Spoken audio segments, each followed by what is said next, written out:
Berjumpa lagi dalam permenungan kita edisi Kamis 5 Mei 2022, pekan ketiga Paskah. Bacaan-bacaan liturgi hari ini, bacaan yang pertama dari Kisah Para Rasul bab 8 ayat 26 sampai 40 dan bacaan Injil dari Injil Yohanes bab 6 ayat 44 sampai 51. Kedua bacaan liturgi hari ini, hemat saya, menyampaikan dua hal untuk direnungkan. Yang pertama dari bacaan Injil, Yesus berbicara tentang dirinya sebagai roti hidup dan siapa yang makan roti itu akan memperoleh hidup. Dan yang kedua dari bacaan yang pertama disampaikan satu sisi lain dari apa yang disebutkan dengan mewartakan Kristus yang harus dilaksanakan oleh setiap orang yang percaya kepada Kristus. Saudari dan saudara terkasih, Yesus dengan tegas berbicara kepada para murid-Nya dan semua yang mengikuti Dia, termasuk saya dan Anda yang percaya kepadanya dan mengikuti Yesus saat ini. Yesus menyebut dirinya sebagai roti hidup. Roti hidup yang turun dari surga, yang kalau dimakan roti itu, maka orang yang memakan roti itu akan memperoleh kehidupan. Bahkan orang yang menikmati roti itu akan hidup selama-lamanya. Dia tidak akan pernah mati. Saudari dan saudara yang terkasih, setiap kali kita mengikuti perayaan Ekaristi, dan lebih lagi di sana kita secara khusus menikmati tubuh dan darah Yesus. Kita makan roti hidup itu. Kita menikmati roti hidup itu. Dan pasti kita juga akan mengalami apa yang dijanjikan oleh Yesus, yakni kita akan memperoleh kehidupan yang abadi. Kita akan hidup bersama dengan Allah. Dan kita tidak akan pernah mati. Namun perlu dijelaskan sedikit tentang pernyataan Yesus bahwa yang menikmati roti hidup itu tidak akan pernah mati. Perlu dijelaskan. Kehidupan yang sesungguhnya adalah kehidupan bersama dengan Allah. Dan Allah adalah kehidupan. Nah, ketika orang hidup bersama Allah, orang hidup selama-lamanya. Karena yang hidup bersama dengan Allah, dia hidup bersama dengan kekekalan itu. Kehidupan itu sendiri. Maksudnya, kata-kata Yesus itu tidak berarti bahwa kita tidak mati dalam arti fisik. Tidak.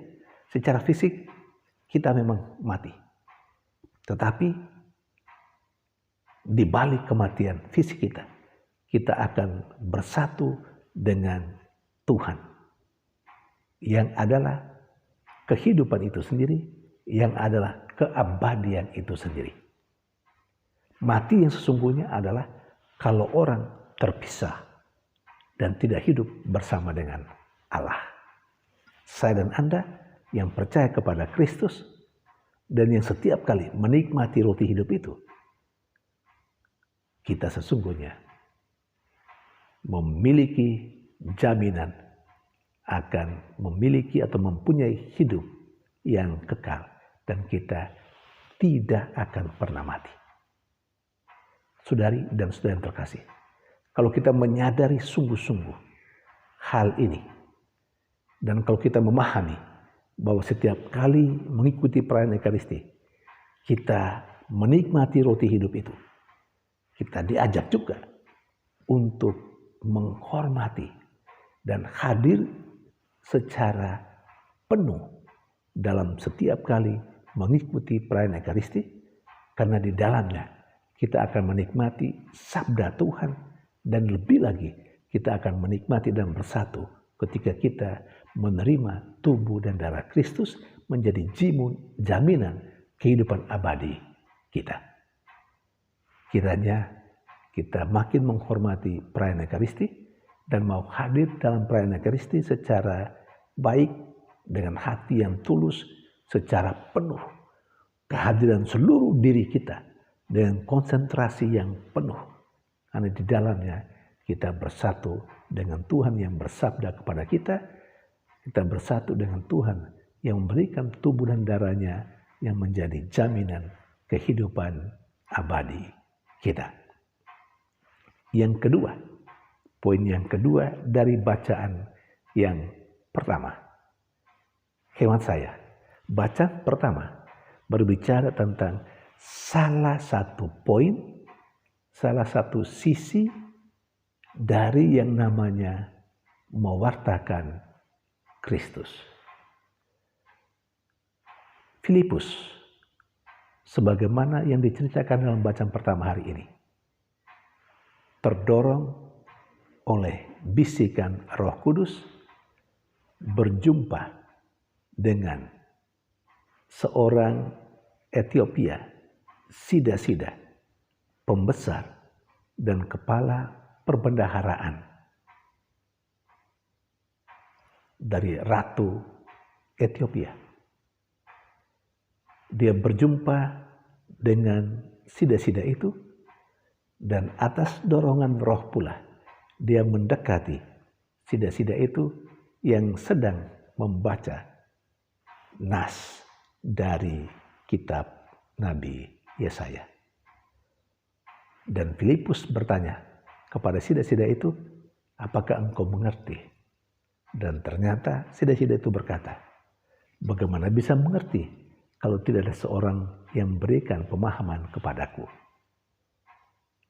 Atas dasar itu, maka Filipus mulai memberikan pemahaman kepada Sida-Sida itu, bahwa apa yang dia bacakan, yang tertulis di dalamnya ada berbicara tentang Yesus sebagai anak Allah, Yesus sebagai anak domba Allah yang rela mati, yang wafat, kemudian bangkit untuk keselamatan manusia.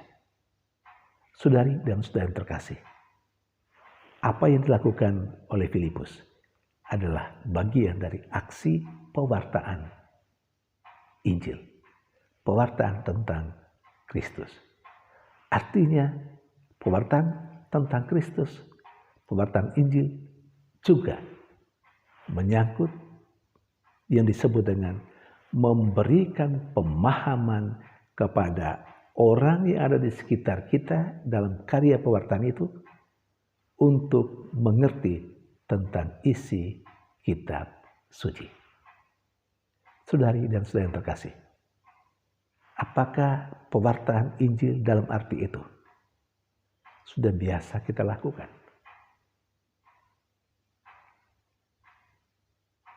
Ini menjadi pertanyaan refleksif untuk kita. Kita memang sudah biasa mewartakan Injil dengan cara hidup kita yang baik. Tetapi dalam konteks bacaan pertama hari ini dan yang menjadi permenungan bagi kita, saya mengajak kita untuk melihat sisi lain dari yang namanya mewartakan Injil atau mewartakan Kristus, yakni memberikan pemahaman yang benar tentang kitab suci kepada siapapun yang berjumpa dengan kita, supaya mereka memahami, lalu mereka mengimaninya. Terkadang kita belum sampai di situ, karena kita sendiri juga belum terlalu tahu banyak tentang kitab suci. Maka hemat saya terinspirasi dari permenungan kita pada hari ini, secara khusus dari bacaan pertama. Mari kita makin mendalami kitab suci kita dan makin memahaminya, supaya pada saatnya dalam karya pewartaan kita kepada siapa saja. Kita mampu memberi pemahaman yang baik dan benar tentang isi kitab suci karena mewartakan Injil, mewartakan kabar gembira, mewartakan Yesus juga berarti memberikan pemahaman yang benar kepada orang di sekitar kita, di mana kita melaksanakan karya pewartaan kita, supaya mereka mengerti kitab suci itu.